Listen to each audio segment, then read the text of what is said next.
Hello, my name is Anna and welcome to my channel. In this video I would love to share with you whole experience of making a jumper from scratch. Over the time I have collected a lot of bits and bobs in my stash, and I think that's a time to make something useful. So at first I sort it out in the different piles of different colors to see what actually I got and what I can do with it.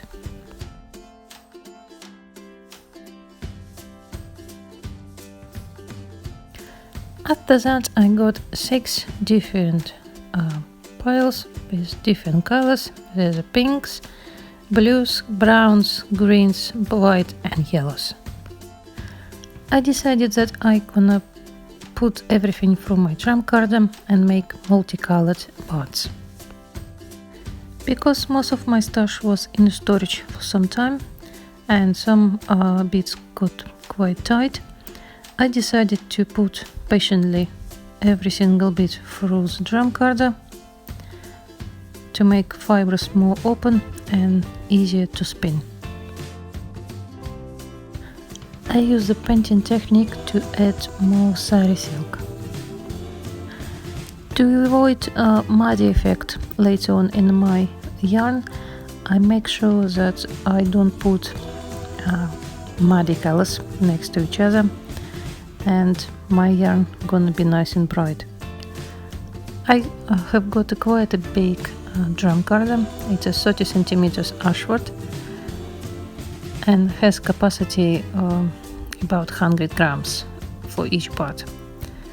Eventually I end up with 4 different parts, and I will show you how you can make 4 different parts look absolutely the same.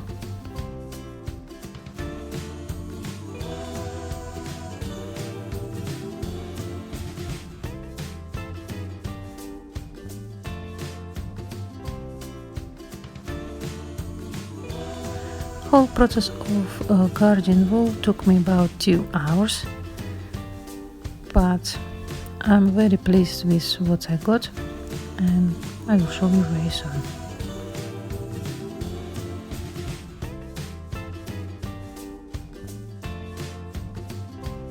And here we go, all 4 parts ready for action. And now I can show you how I make different numbers of butts which are looking the same. I originally got 4 butts, so I'm gonna end up with 4 similar butts. I'm using my arms to hold the butts in place, and using my hands I'm dividing them in 4. If you have more butts, like 6 or 8, obviously you need to divide them in that particular number. After you divide it in half, you put it one part up on the side, and you continue work with second part. Again, I need to divide it in 4, using my arms to support and control my fibers underneath to make sure they're not going to be pulled out of the one part not equally. And in this way you have amount of fibers which will give you eventually similar parts. Good luck if you want to try yourself. It is actually very easy to do. As you can guess, now we need to just put all this amount of wool and different fibers again for the drum card. Obviously it's a bit too thick to go all at once, so that's the reason why I prefer to separate it in a smaller parts. You can do it alone, or you can also make them shorter, divide across. It's completely up to you.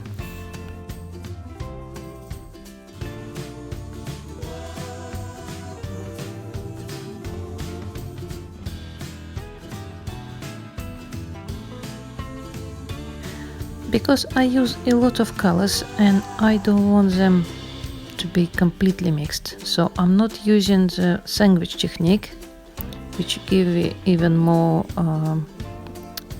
mixing effect for the colors. I prefer to put them 90-degree from original position, and in this way a lot of different lines formed by previous carding layers will give me a stripy effect on my new parts.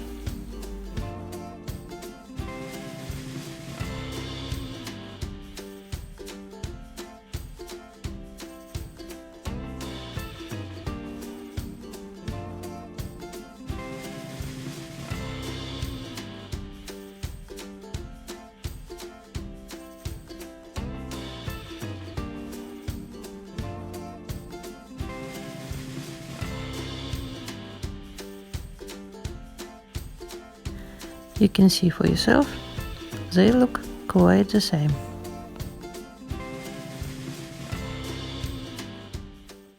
Next part is spinning.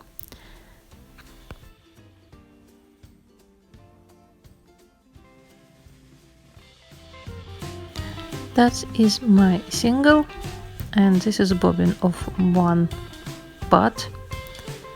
Looks quite promising and free to go. No pressure.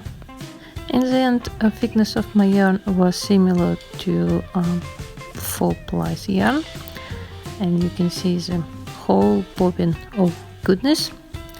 Now you can see my jumper. I crocheted in technique top down, so there's no seams, no sewing, all in one piece. I also added a bit of brown yarn, which I spun myself.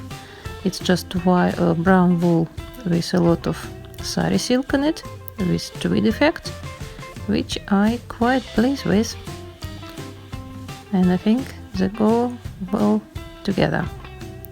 So as you can see, as promised, no seams on the sleeves and no seams on the main body. I have a video on my channel how to knit this type of jumpers. If you're interested, check it out. Thank you for watching. I hope you enjoyed. See you very soon. Bye.